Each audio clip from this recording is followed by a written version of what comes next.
Meron bang Filipino culture that helped you or guide you and Donald in making Toraji Beach Eatery what it is today? One Filipino culture siguro, we're very hospitable. Natural sa atin ang pakikipag-deal sa mga tao. Siguro yung hard work din, iba ang pagiging hardworking natin. Pag hardworking tayo.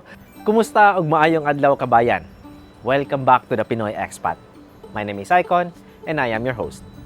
Dito sa Pinoy Expat, pag-uusapan natin ang iba't ibang aspeto ng buhay ng Pilipino sa ibang bansa. Ngayong araw kasama natin si Jenny Tenorio, owner at head chef ng Tenorio's Kitchen na mas kilala bilang Toraji Beach Eatery dito sa Australia. Samahan niyo ako at pakinggan natin ang kanyang kwento. Jen, kumusta? Welcome to the show. Mabuti. Magandang umaga, magandang tanghali all over the world. Yes, and it's nice for you to be here. Thank you for giving me the opportunity to share your story. So we're here to talk about your family business. Tell me us about it. Paano ba ito nagsimula? Ano ba yung background mo sa Pilipinas? Okay, sa Pilipinas, I took up hotel and restaurant management sa St. Scholastica's College. So basically, I'm in the hospitality industry for the longest time.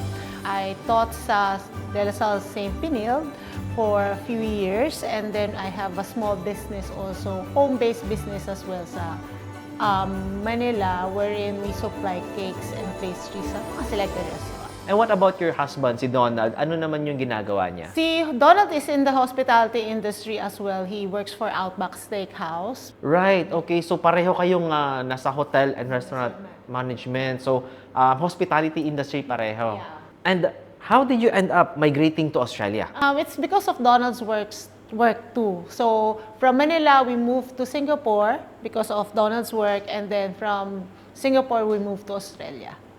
Right. So he was fortunate enough na travel around, ganun. So ilang taon kayo sa Singapore? 4 years? Around 4 years. 4 years. So quite a while din. And kumusta naman yung mga kids when it came to, moving to Singapore? How old were they then? Okay, I only have one, yung eldest ko, si Aliana. When we moved to Singapore, she was around 9 years old when we moved to Singapore. And then I gave birth sa Singapore na dun sa second child namin, si Inigo. So, kumusta naman yung buhay as a family sa Singapore? Sa Singapore, it was, I keep on saying okay, kasi sa Singapore kasi since kayo na lang so it's more of like mas family oriented. So Donald, instead na may extra time pa siya going out with yung mga office mates niya, diretso na siya ng bahay. Pero okay lang, parang mas concentrated on the family. So it was good.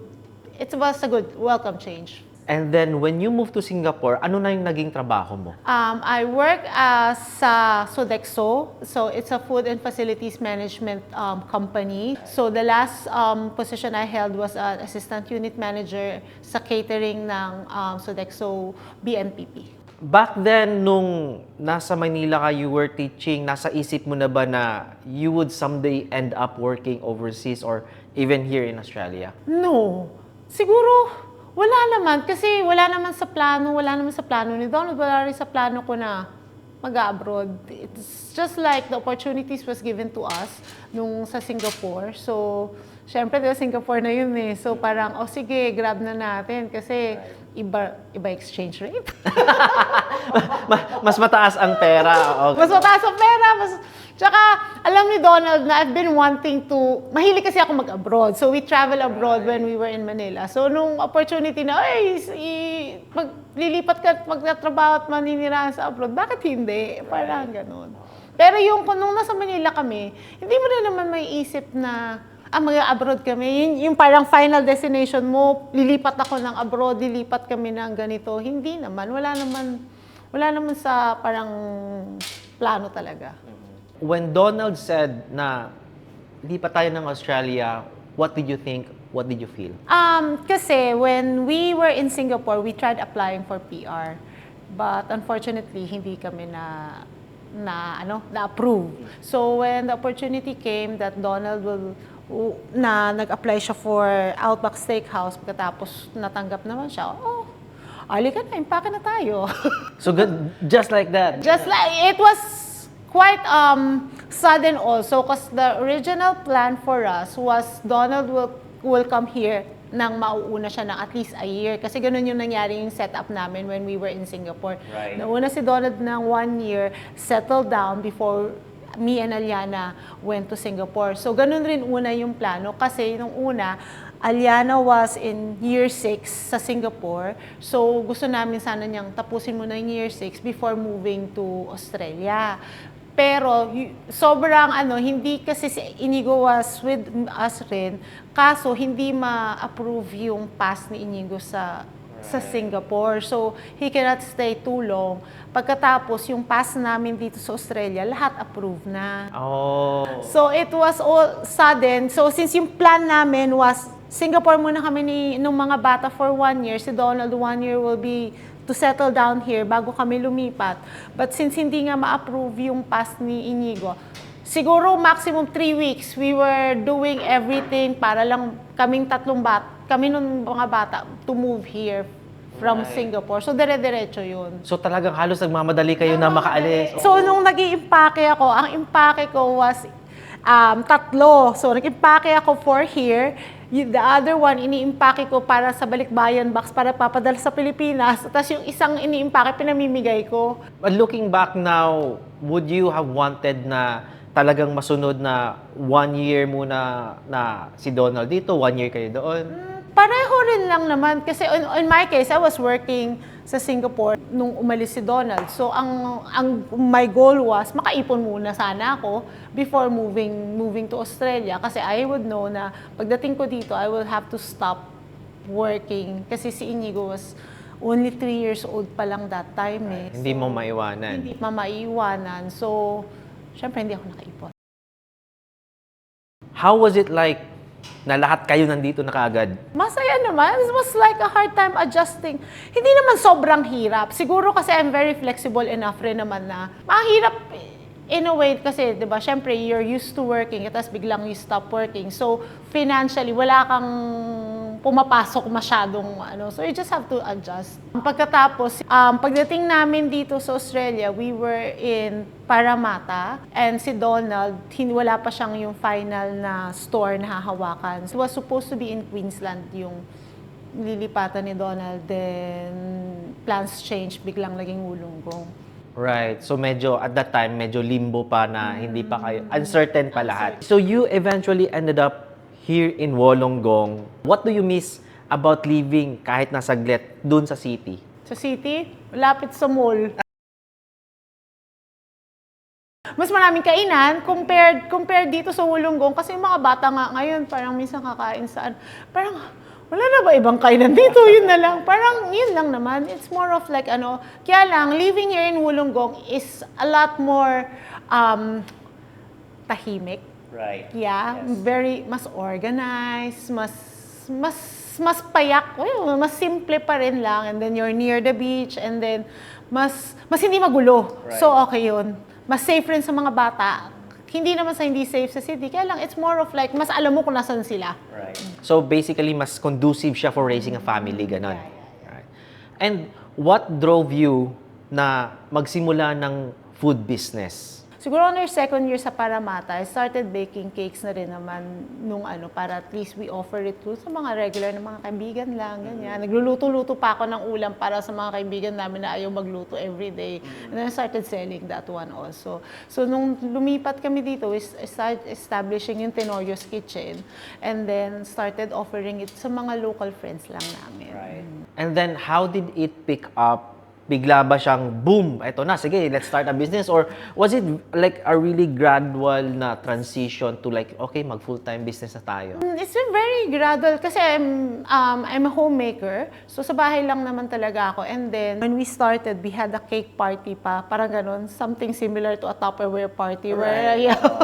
kasi sabi ko paano ma-establish yung negosyo? Parang para ma-introduce sa market. Instead of like taking pictures na paisa-isa tapos lalagay sa Facebook, what we did was to have a cake party and invited some of our Filipino friends to come over. Para at least marami na agad akong cake na finiture, marami na rin akong cake na pinicturan, and then I started offering it dun sa mga Pilipinong mga kaibigan namin. And then gradually, yung mga Filipino, word of mouth rin naman, yung mga friends rin namin would bring it to yung mga party nila, yung mga ganun. Si Donald, yung mga kakilala niya, mga Pilipino, yan. So, at what point nyo sinabi sa sarili na, okay, sige, let's do full-time business na? Kasi back then, si Donald, he's still working for Outback. Tapos ikaw, ito yung parang sideline mo.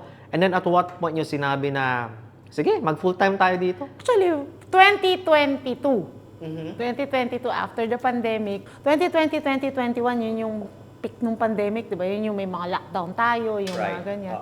So, mas na-establish yung business, mas maraming naging connections. Aside from the cakes, we started offering mga party platters na, yung mga ganon. And then, nagkaroon ng Filipino market dito one time, sinalihan namin. Pagkatapos, we were able to do a kitchen takeover in one of yung mga small hotels dito na naka-Filipino rin yung may-ari. So parang sabi namin, siguro po pwede.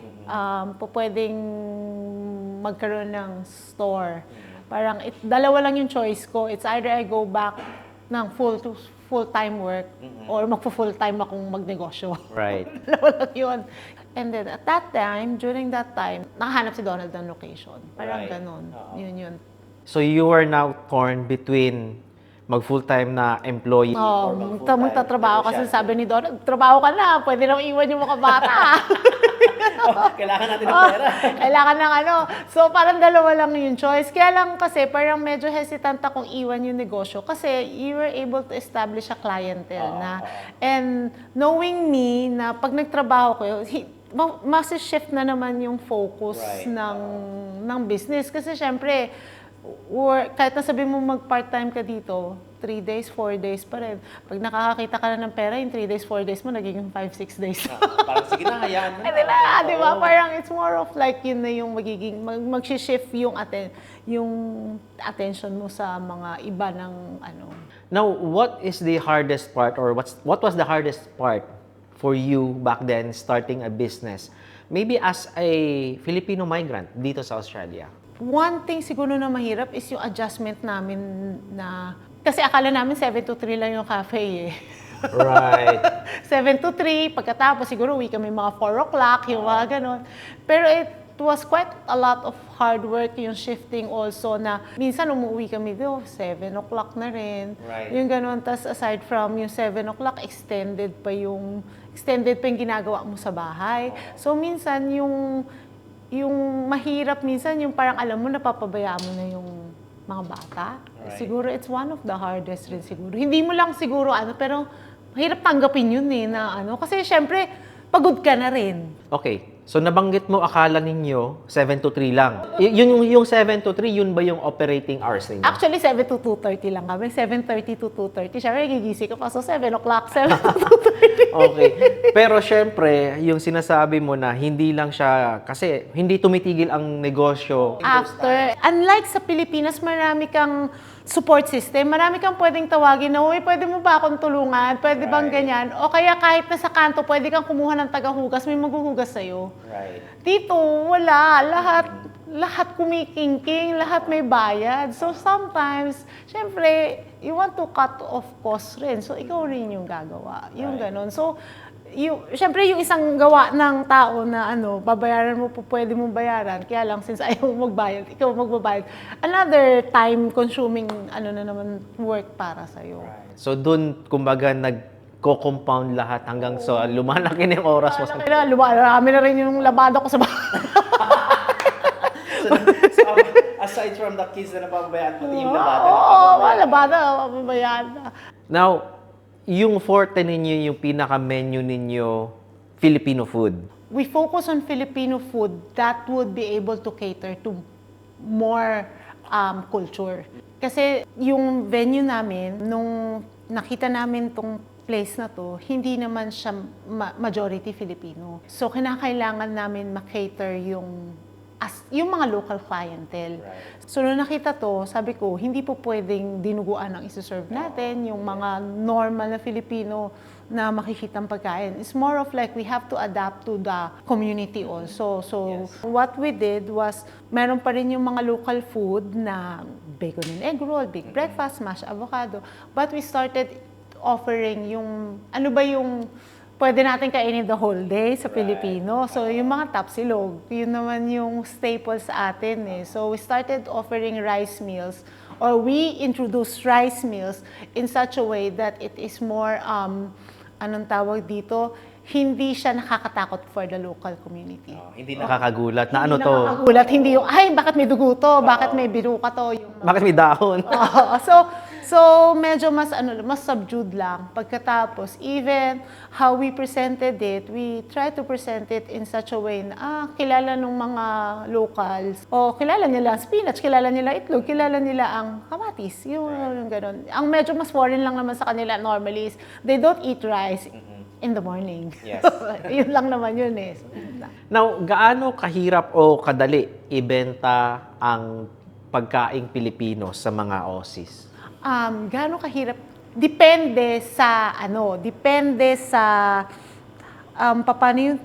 yung depende sa dun sa local Aussies kasi there are some local Aussies that will just eat bacon and egg roll the whole time. Hindi sila adventurous. Meron naman mga locals or mga ibang nationality na nag-abroad, yung mga so they're more adventurous. So, they're more curious. Lalo na yung mga nakakapunta na sa Indonesia, they're even like marami kami dito, we've been to Philippines, so we know adobo, yung mga ganon, we know halo-halo. What would you say then is the local favorite ng mga non-Filipinos? Adobo. Adobo. Adobo. Pagkatapos, yung pandesal. Yung ube pandesal. When you introduce to them pandesal and ube pandesal, did you have to tell them, okay, ganito yan kainin, or bahala na sila, discover na lang nila? Normally, I describe it, lalo na, kasi yung adobo mas mabilis, parang braised pork na sa suka, ganyan. Yung ube, they used to call it the purple donut. So we just have to try to introduce it to them. Now, that's ube. Ube is a purple yam, something similar to a taro. Tapos pinagtatawanan nila ako kasi ang sinasabi ko sa kanila, if Japan has matcha, then Philippines have ube. Now, you mentioned your kids kanina, sabi mo na nahirap, napapabayaan sila. But every time na kumakain kami dito, nandito sila. Either nasa kahera or di kaya nagsaserve. Ano ba ito? Are you training them to be owners ng business one day? Hindi.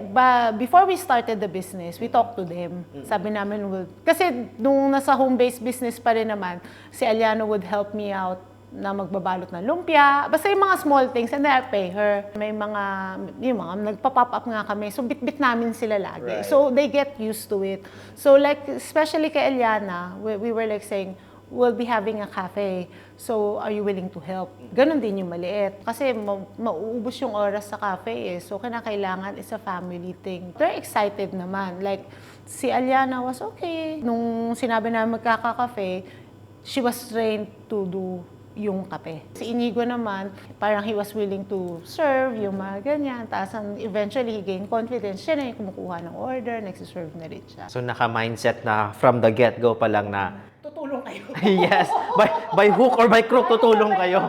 Tutulong kayo. Pero mukha naman sila. Hindi naman yung parang sapilitan. Kasi siguro kinalakhan din nila na gano'n yung nangyayari. Like, babayaran ko sa Eliana para lang magbalot ng lumpiang Shanghai. Magpupuyat siya, magbabalot siya ng panglumpia namin. Tapos Inigo, nung Christmas naman, I will be asking him, I'll pay you 50 cents, $1. Mag-fold ka ng mga boxes ng cakes. Ganon. O kaya pag marami kaming tanggap before. So, ang reward naman sa kanila normally is we go out and eat or get something. So, you just celebrated your 3rd year anniversary. Maraming Congratulations! salamat. Ano yung pinaka-memorable na nangyari para sa'yo? Or what's the most memorable thing running the business in the past 3 years? Kasi every day is different. Siyempre, yung first day na nag-open ka ng cafe is always a memorable one. Yung parang, tatauhin ka ba? Yung ganon. Yung first winter namin was crazy. Yun yung isa sa mga nun eh. Kasi maulan, tsaka mas grabe yung weather nung first year namin na winter. Every school holiday, 2 school holidays yata yun. Winter and spring school holidays, maulan, mahangin. So, kung maulan, mahangin, sa beach area ka nakalokasyon, hindi masyado kagandahan. So parang, magbubukas pa ba tayo? Ang ulan-ulan na, mahangin na. Bukas pa rin kami. Sabi ni Donald, kinakailangan magbukas tayo kasi para hindi sila mo confused na sarado tayo. Parang araw-araw kami bukas. Lahat binenta namin. Benta kami crispy pata, benta kami ng lugaw, and then ang gagawin namin, i-deliver namin yun. Just to sustain the business. Even Donald, during that time, wala na siya sa trabaho. Nagtanong na siya, tama ba itong naging decision natin? Luckily, kahit na maulan, mahangin, may isa't isang papasok para magkape. Never kaming na-zero. Never kaming na-zero. Meron bang Filipino culture or attitude or mindset ba dyan or perspective that helped you or guide you and Donald in making Toraji Beach Eatery what it is today? One Filipino culture siguro, we're very hospitable. Natural sa atin ang pakikipag-deal sa mga tao. Siguro yung hard work din, iba ang pagiging hardworking natin. Pag hardworking tayo. When I was in Singapore, sinasabi ko yung kahit na yung pinakatamad na Pilipino dyan, masipag pa rin yan. Yes. Pagdating nasa sa ibang bansa, kasi syempre marami ako nakatrabaho Pilipino. Sabi ko, yung pinakatamad natin dito, masipag pa rin yan, kukumpara mo. Pagkatapos, iba rin yung generation natin. Iba yung hard work na... Sinasabi ko nga lagi para lagi tayong nasa hard mode sa Pilipinas So pagdating dito ngayon sa ibang bansa, wala, easy na lang. Yung hardworking para sa ibang tao, parang wala, easy lang sa atin, parang ganun. Tsaka yung mahal mo yung ginagawa mo. Right. And I think that's the most important thing. Siguro, yung passion pa rin Kung hindi ka passionate enough, you won't stay until 5 or 7 o'clock in the evening kasi kanina ka pa alas 7 nag-umpisa ng trabaho. Okay, ito, last question. What advice would you give to any Filipinos who plan to maybe start a business or maybe just starting to live their life as a migrant, maybe dito sa Australia or anywhere in the world? You have to know kung ano yung gusto mo talaga. Pagkatapos, pasensya, tsaka tiyaga, yung gano'n. If you want to start a business, iba ang magnegosyo sa abroad. Kasi kung hardworking ka na sa Pilipinas, triple ang gagawin mo dito. Right. So, pasensya, tiyaga, dasal, lahat. If you want to have business, you have to be passionate kung anong gagawin mo. Huwag yung kung ano lang yung uso, yun yung gagawin. Well, I guess that's it for now. Thank you so much, Jen, for your time. Salamat. Yes, thank you for giving me the opportunity to share your story. And mabigyan yung mga viewers natin ng idea ano ba yung buhay ng isang negosyante sa abroad. Somebody who's running a food business sa abroad. Thank you so much. Guys, Jen Tenorio of Tenorio's Kitchen, more commonly known or most also known as Toraji Beach Eatery. Well, thank you guys. This has been another wonderful episode of The Pinoy Expat. If you want more episodes like this, make sure to follow us on Facebook, YouTube, and yung account ko sa TikTok rather. That's Tito Icon on TikTok. Once again, thank you guys for watching. My name is Icon, and this is The Pinoy Expat. See ya!